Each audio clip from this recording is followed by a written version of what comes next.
আসসালামু আলাইকুম। বাইরে ঝুম বৃষ্টি হচ্ছে আর আমি চলে এসেছি মুরালি বানাইতে। যখন বৃষ্টি হয় আমার কিছু মুখরোচক খাইতে ইচ্ছা করে, মুখরোচক খাবারগুলো। তো আজকে আমার মুরালি খেতে ইচ্ছা করছিল।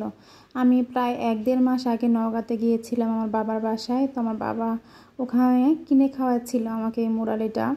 হঠাৎ করে আমার সেই কথা মনে হয়েছে যে এখন আমার মুরালি খেতে ইচ্ছা করছে। নওগাঁতে আমাদের চেনা দোকান, ওখানে খুব ভালো মুরালি পাওয়া যায়, কিন্তু এখানে কোন দোকানে ভালো পাওয়া যায় সেটা আমি জানি না। তো আমার যেহেতু খেতে মন চেয়েছে, তো বৃষ্টির মধ্যে আমি চলে এসেছি রান্নাঘরে মুরালি বানাইতে। তো আমি দেখতেই পাচ্ছেন ময়দা নিয়েছি পরিমাণ মতো, আমার যতটুকু ইচ্ছা ততটুকু, আর ঘি দিয়ে দিলাম 3 টেবিল চামচ পরিমাণ। আর এখন দিয়ে দেব পরিমাণ মতো লবণ, আর তারপর যেটা দেব পরিমাণ মতো সয়াবিন তেল। আপনি মুরালিতে যত বেশি নরম বা সফট করার চিন্তা ভাবনা থাকবে তত বেশি ঘি এবং আপনার সয়াবিন তেল ব্যবহার করতে পারেন। যত বেশি তেল এবং ঘি ব্যবহার করবেন আপনার মুরালি ততটা মুচমুচে হবে এবং সফট হবে ভিতর থেকে। তো দেখতেই পাচ্ছেন আমি হাত দিয়ে তেল এবং ঘি মিশিয়ে নিয়েছি, আর ময়দাগুলো হাত দিয়ে মুঠি পাকাইলে দলা হয়ে যাচ্ছে। তো এখন আমি যেটা করব, পরিমাণ মতো পানি দিয়ে দেব এবং হাত দিয়ে মাখাইতে থাকবো। আমি একবারে কিন্তু বেশি পানি ব্যবহার করব না, আগেই বলছি যে একটু করে পানি ব্যবহার করব আর মিশাইতে থাকব। এই কাজটা একটু ঝামেলা, ময়দাটা মেখে নেওয়া, তা না হলে মুরালি বানাইতে আপনার কিন্তু খুব একটা ঝামেলা হয় না। ময়দা মাখতে যতটুকু সময় লাগে তারপর দ্রুতই হয়ে যায়। আমার মাখানো হয়ে গেছে ময়দাটা, দেখতেই পাচ্ছেন আমি সফট একটা ডো তৈরি করে নিয়েছি। আর দেখতে পাচ্ছেন আপনারা আমি হাত দিয়ে দেখাচ্ছি যে খুব বেশি নরমও না খুব বেশি শক্তও না, এরকম একটা আমি ঘনত্ব রেখেছি ডোয়ের। তো কিছুক্ষণ বাদে আমি একটি রুটি তৈরি করা ফিরাই নিয়ে নিলাম ময়দাগুলো, তারপর বেলনার সাহায্যে মোটা একটা বড় রুটি বানিয়ে নেব। অবশ্যই এটি মোটা রাখবো, যেহেতু আমি তেল এবং ঘি দিয়ে মেখে নিয়েছি ময়দা, এটি মোটা করলেও কিন্তু ভিতর থেকে মুচমুচে হবে এবং ক্রাঞ্চি হবে।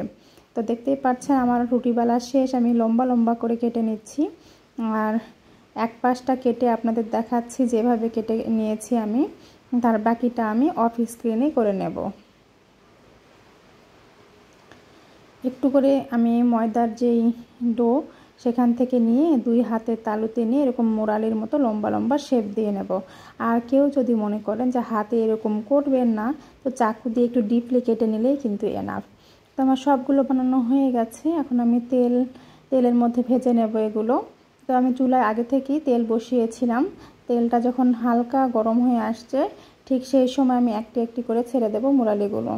এগুলো একবারে কখনোই ছাড়তে যাবেন না, একবারে ছাড়লে কি হবে, দলা পেকে যাবে, একটির সাথে আর একটি লেগে যাওয়ার চান্স থাকবে।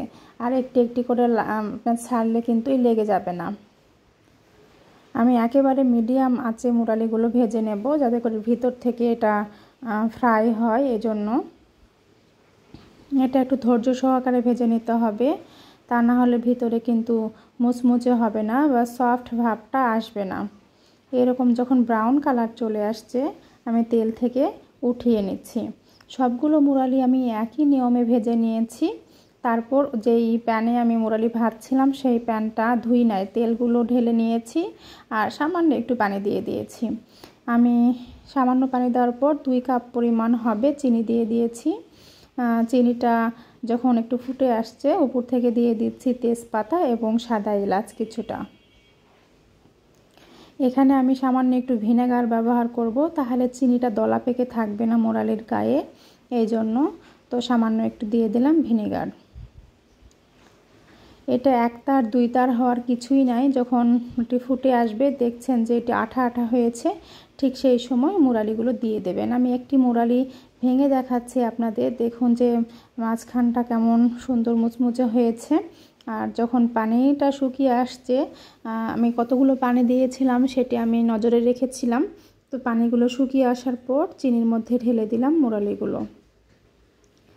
এ পর্যায়ে দেখতেই পাচ্ছেন যে পানিগুলো শুকিয়ে গেছে, আমি কিন্তু চুলার জালটা এ পর্যায়ে বন্ধ করে দিয়েছি আর খুন্তি দিয়ে নাড়তে থাকছি। 1 মিনিট 1.5 মিনিটের মধ্যেই কিন্তু এই চিনিগুলো জমাট বেঁধে যাবে। দেখেন আমি 1.5-2 মিনিট রেখেছিলাম চুলার জাল বন্ধ করার পর। তারপর কিন্তু এটা পারফেক্টলি মোরালের গায়ে চিনিগুলো লেগে গেছে। তো এটা আমি এখন কাঁচের বয়ামে সংরক্ষণ করে রাখবো। এটি কিন্তু আপনার 8-10 দিন ভালো থাকে, বয়ামে রেখে খাইতে পারবেন। বিকালের নাস্তা হিসাবে খুবই ভালো লাগে এটি। আসসালামু আলাইকুম।